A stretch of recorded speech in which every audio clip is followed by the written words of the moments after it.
Dear student, সবাইকে শুভেচ্ছা জানাচ্ছি আমার বোর্ড সমাধান ক্লাসে। আমরা আজকে টপিক নদী নৌকা টপিকের ঢাকা বোর্ড 23 সমাধান করব। উদ্দীপকে বলা আছে 1 কিলোমিটার প্রস্থের একটি নদী পার হওয়ার জন্য 2 জন সাঁতারু সাঁতার প্রতিযোগিতায় অংশগ্রহণ করে। আচ্ছা, তো প্রথম সাঁতারু 6 কিলোমিটার পার আওয়ার বেগে স্রোতের প্রতিকূলের সাথে 60 ডিগ্রি কোণে, এটা বুঝতে হবে, স্রোতের প্রতিকূলের সাথে 60 ডিগ্রি কোণে, এবং দ্বিতীয় সাঁতারু 6 কিলোমিটার পার আওয়ার বেগে আড়াআড়িভাবে সাঁতার কাটা শুরু করে, আড়াআড়িভাবে সোজাসুজিভাবে সাঁতার কাটা শুরু করে। নদীতে স্রোতের বেগ দেওয়া আছে 3 কিলোমিটার পার আওয়ার। এখন প্রথম কোয়েশ্চেনটা বলছে প্রথম সাঁতারের লব্ধি বেগ নির্ণয় করো। তো এখন আমরা আগে চিত্রটা আঁকি। এইটা ধরো হচ্ছে নদী। এখন এই নদী, এটা এপার, এটা ওপার। এখন এপার থেকে প্রথম সাঁতারু 6 কিলোমিটার পার আওয়ার বেগে স্রোতের প্রতিকূলের সাথে 60 ডিগ্রি। তো এটা হচ্ছে নদীর প্রস্থ। এখন নদীর প্রস্থের সাথে প্রথম সাঁতারু,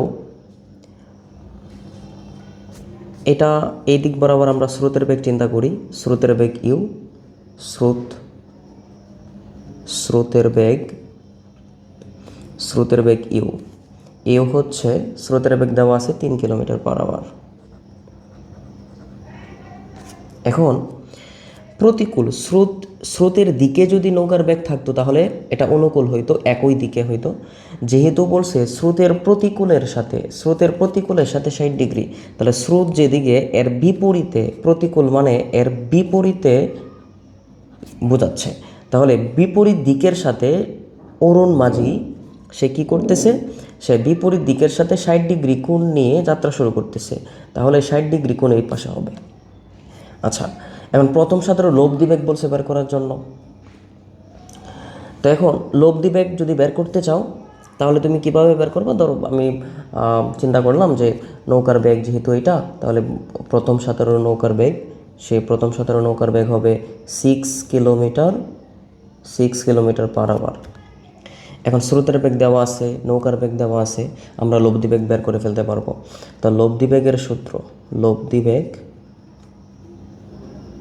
লব্ধি বেগকে আমরা ডাব্লু দিয়ে প্রকাশ করি। ডাব্লু সমান হবে √u square plus v square plus 2uv cos alpha. এখন ইউ এর মান স্রোতের বেগ, ইউ দ্বারা স্রোতের বেগকে বোঝায়। তো স্রোতের বেগ 3, তো 3 স্কোয়ার প্লাস নৌকার বেগ হচ্ছে 6 স্কোয়ার প্লাস 2 × 6 × 3, স্রোতের বেগ হচ্ছে 3, নৌকার বেগ 6, কজ আলফার মান হবে। এখন আলফাটা কি বোঝাচ্ছে? আলফা হচ্ছে স্রোত এবং নৌকার মধ্যবর্তী কোণ। এটা কত ডিগ্রি হবে? এটা 120 ডিগ্রি হবে। যেহেতু স্রোত এইদিকে এবং নৌকার বেগ এই পাশে এইদিকে, তাহলে এই কোণটা হবে আলফা। স্রোত এবং নৌকার মধ্যবর্তী কোণ হবে 120 ডিগ্রি, কারণ এই পাশে দেওয়া আছে 60, তাহলে 180 থেকে এক সরল কোণ থেকে 60 যদি মাইনাস করে দাও তাহলে 120 ডিগ্রি, তাহলে আলফার যে মানটা সেটা হবে 120 ডিগ্রি কোণ। তাহলে এখানে কি বসায় দেব? আমরা 120 ডিগ্রি বসাবো। বসানোর পরে লব্ধি বেগ, স্রোত এবং নৌকার মিলে যে লব্ধি বেগটা হবে, সেই লব্ধি বেগের মানটা হবে, ক্যালকুলেশন করার পরে পাবা হচ্ছে 3√3, আর পয়েন্টে নিলে এটা হবে 5.20 এত কিলোমিটার পার আওয়ার। এই তো আনসার। তাহলে এটা কী পাইলাম আমরা প্রথম আনসার, প্রথম সাঁতারও লব্ধি বেগ বের করে ফেললাম। লব্ধি বেগ এটা।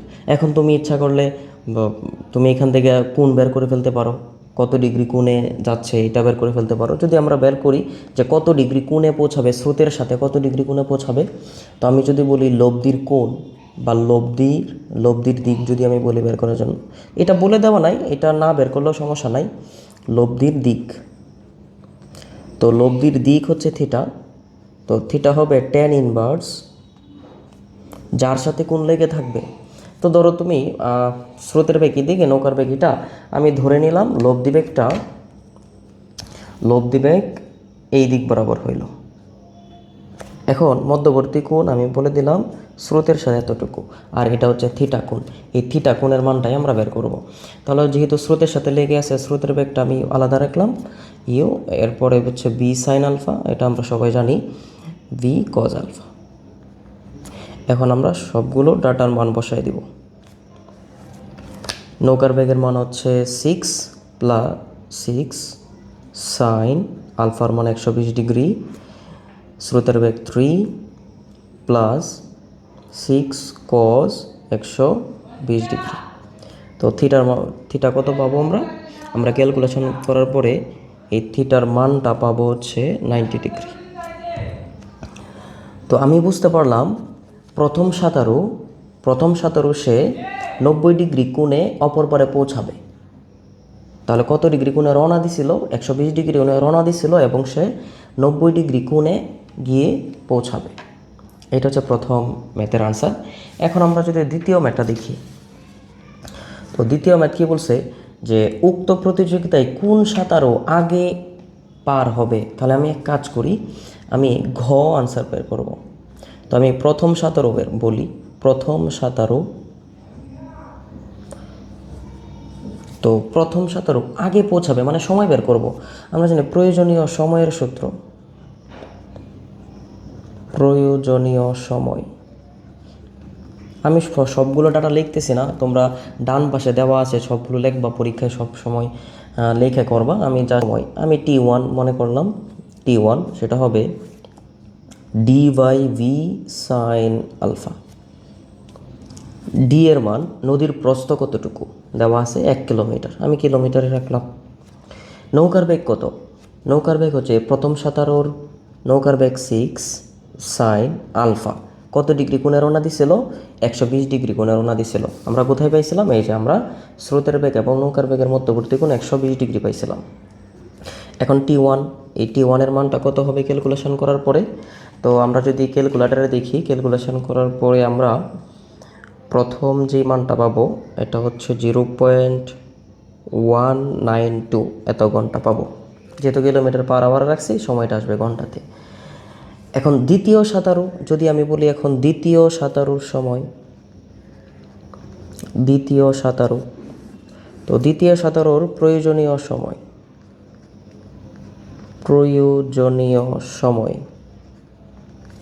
তো দ্বিতীয় সাঁতারুর প্রয়োজনীয় সময় যদি বের করতে চাই, এটা আমি T2 দিলাম, সেই T2 হবে d/v সাইন আলফা। সূত্র এটা, সময়ের সূত্র। নদীর প্রস্থ হচ্ছে 1, নৌকার বেগ 6, দ্বিতীয় সাঁতারুর নৌকার বেগ 6 একই বেগে যাচ্ছে, সাইন আলফার মান। এখন দ্বিতীয় সাঁতারু কীভাবে আড়াআড়িভাবে একটু দেখো, আড়াআড়িভাবে হচ্ছে লম্বভাবে। তাহলে স্রোত যদি এদিকে হয়, নৌকার স্রোতের বেগ ইউ, তাহলে আড়াআড়িভাবে, তার মানে সে 90 ডিগ্রি কোণ নিয়ে যাত্রা শুরু করছে। তাহলে আমরা জানি স্রোত এবং নৌকার বেগের মধ্যবর্তী কোণ, নৌকার বেগ এবং স্রোতের মধ্যবর্তী কোণ সেটা হচ্ছে আলফা, আর আলফার মান হবে 90 ডিগ্রি। তাহলে সে 90 ডিগ্রি কোণ নিয়ে রওনা দিছে। তাহলে T2 এটার মান কত হবে? এটার মান হবে 0.167 এত ঘন্টা। তাহলে আমি বুঝতেই পারতেছি যে T2 অবশ্যই কম T1 থেকে। তাহলে দ্বিতীয় সাঁতারু আগে পৌঁছাবে, দ্বিতীয় সাঁতারু আগে পৌঁছাবে। তাহলে আমরা এই ম্যাথ থেকে বুঝতে পারলাম যে 90 ডিগ্রি কোণে যে রওনা দিছে, একই বেগ নিয়ে রওনা দিছে, সেই আগে পৌঁছাবে। তো দ্বিতীয় সাঁতারু বিজয়ী হবে বা আগে পৌঁছাবে। তো আমার সাথে থাকার জন্য সবাইকে ধন্যবাদ। তো পরবর্তীতে আরও একটি বোর্ড নিয়ে তোমাদের সামনে আসব। তোমরা সবাই মনোযোগ সহকারে এই ক্লাসগুলো দেখবা, আর এই ক্লাসগুলো দেখলেই তুমি নিজে প্র্যাকটিস করার একটা কনফিডেন্ট পাবা। তো ধন্যবাদ সবাইকে, আজকে এই পর্যন্তই।